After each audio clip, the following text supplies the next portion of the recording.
दोस्तों, ये जो तस्वीरें और कुछ वेबसाइट के प्रदर्शन अभी आपने देखे, वो आपको दिखाना जरूरी था, क्योंकि ऐसा नहीं हो सकता कि देश के इन दो सबसे बड़े मीडिया के चेहरों से आप वाकिफ ना हो।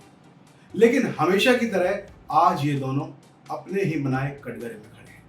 जी हाँ, हम बात कर रहे हैं देश के मशहूर न्यूज एंकर चित्रा त्रिपाठी और अंजना ओम कश्यप की, जिनको जानबूझकर कहिए या निशाना बनाकर टारगेट किया जा रहा है। ऐसा क्यों किया जा रहा है वो मैं आपको समझाऊंगा, क्योंकि मीडिया वो बीन है जिसकी ना बजाए तो वो बुरा मान जाता है। और देश की सियासत में आज के कुछ नेता इसीलिए परेशान हैं कि कुर्सी में न जाने कौन सा फेविकोल का जोड़ लग गया कि जो किसी भी सियासी केमिकल से छूट ही नहीं रहा। अब छूटे भी तो छूटे कैसे, कर्म अपने अपने। चलिए इस केमिकल की बाद में कभी चर्चा करें। फिलहाल जिस तरह से इन दोनों न्यूज एंकर को ट्रोल किया जा रहा है, उस पैटर्न को समझिए और समझने की कोशिश करिए। सबसे पहले बात करते हैं चित्रा त्रिपाठी की, जिन्हें ओयो कंट्रोवर्सी में बुरी तरह फंसाकर ट्रोल किया जा रहा है। दरअसल चित्रा त्रिपाठी और कांग्रेस नेता रागिनी नायक के बीच सोशल मीडिया पर एक तगड़ी बहस हो गई। रागिनी नायक ने चित्रा त्रिपाठी पर भारतीय जनता पार्टी यानी कि बीजेपी सांसद रवि किशन के साथ एक पारिवारिक समारोह में उनके वीडियो को लेकर कटाक्ष भी कुछ ऐसा जो सहा न जाए। टीवी एंकर ने रागिनी नायक को 2025 के दिल्ली विधानसभा चुनाव में उनकी हार की याद दिला दी और पोस्ट कर दिया। ये उनका रिएक्शन आया। कांग्रेस नेता ने कहा कि ओयो से लेकर रवि किशन तक सब लोग जानते हैं। इसके बाद से सोशल मीडिया पर बवाल शुरू हो गया। पूरा विवाद जो है 24 अगस्त को तब शुरू हुआ दोस्तों, जब नायक ने त्रिपाठी का एक पुराना वीडियो साझा किया और उन पर भारतीय जनता पार्टी का एजेंडा सेट करने का आरोप लगाया। खैर, मीडिया वालों पर यह आरोप लगना कोई नई बात नहीं। जिसकी सरकार उसके उसमें, जिसकी नहीं वो आरोप लगाते ही रहते हैं। कल के दिन मुझ पर भी कोई ऐसा आरोप लगा सकता है, क्योंकि जिसकी बीन मैं नहीं बजाऊंगा या बजाने से मना कर दूंगा तो वो ये चढ़ेगा ही। यहाँ भी कुछ लोग ऐसा ही कर रहे हैं। राहुल गांधी से कभी रागिनी ने सवाल नहीं किया होगा कि यार क्या कर रहे हो। हद होती है हार की भी। मीडिया में चेहरा कार्यकर्ताओं को दिखाना पड़ता है। आप तो बड़े नेता हो, चलिए रहने दीजिए। रागिनी शायद कभी नहीं कर पाएंगे, लेकिन उन्होंने जो किया वो कितना सही है, इसका जवाब आप कमेंट बॉक्स में जरूर दीजिएगा। तो बात अब अंजना ओम कश्यप की कर लेते हैं दोस्तों, जहां लखनऊ की एक अदालत में 8 सितंबर 2025 को ऐसा आदेश आया जिसने पूरे मीडिया जगत को हिलाकर रख दिया। आदेश किसके खिलाफ था? देश की सबसे बड़े चर्चित तेज तर्रार एंकर अंजना ओम कश्यप यानी कि आज तक वाली अंजना ओम कश्यप के खिलाफ। मामला क्या था? आज तक के शो ब्लैक एंड व्हाइट के एक एपिसोड का। तारीख थी 14 अगस्त 2025। एपिसोड का टाइटल था भारत विभाजन का मकसद पूरा क्यों नहीं हुआ।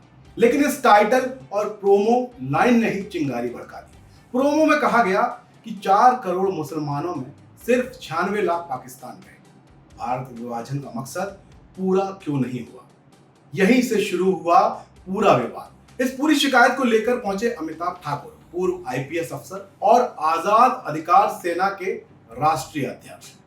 उनका आरोप साफ था, यह शो विभाजनकारी है, जहरीला और राष्ट्रीय एकता के खिलाफ है। उनका कहना यह है कि लाइन देश के करोड़ों मुसलमानों को सवालों के घेरों में खड़ा करती है। कभी हिंदुओं को घेरों में खड़ा किया जाता है, ये लाइन अमिताभ ठाकुर कभी नहीं उठाते। ये पूछने पर मजबूर करती है, वो ऐसा कहते हैं यहाँ क्यों है और यही समाज में जहर घोलने वाला है। ये अमिताभ ठाकुर कह रहे हैं। तो क्या सिर्फ हिंदू जहर घोलते हैं?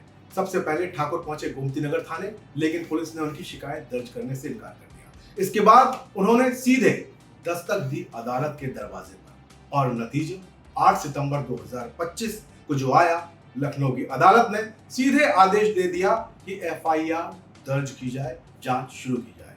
तो अदालत का आदेश है, सारे काम होंगे ही।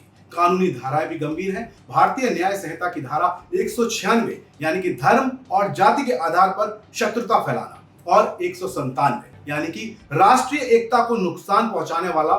अब इस दोनों मामलों में सुनवाई की तारीखें तय हैं, 30 सितंबर 2025 और 11 दिसंबर 2025। और अब जो सबसे बड़ा सवाल है वो ये कि क्या वाकई कानूनी रूप से ये आपत्तिजनक शो था या सिर्फ एक संवेदनशील मुद्दे पर उठाए गए सवाल थे। जवाब अदालत में मिलेगा, लेकिन तब तक ये मामला रहेगा सोशल मीडिया की सुर्खियों में, जनसभा की बहसों में और भारत की लोकतांत्रिक आवाजों के बीच एक बड़ा इम्तिहान, क्योंकि मुद्दा सिर्फ अन्ना ओम कश्यप का नहीं है, मुद्दा अभिव्यक्ति की आजादी बनाम सामाजिक सौहार्द का है।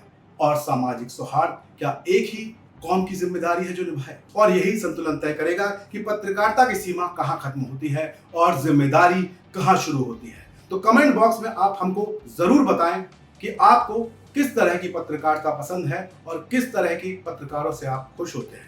बाकी खबर से अपडेट रहने के लिए बने रहिए हमारे साथ। नितिन देहाती के चैनल को लाइक और सब्सक्राइब जरूर कर लीजिए, क्योंकि तकदीर का तो दोस्तों ऊपर वाला देख लेगा, पर मेरी कोशिश है कि ये सूरत, ये तस्वीर बदलनी चाहिए। जय हिंद, जय भारत।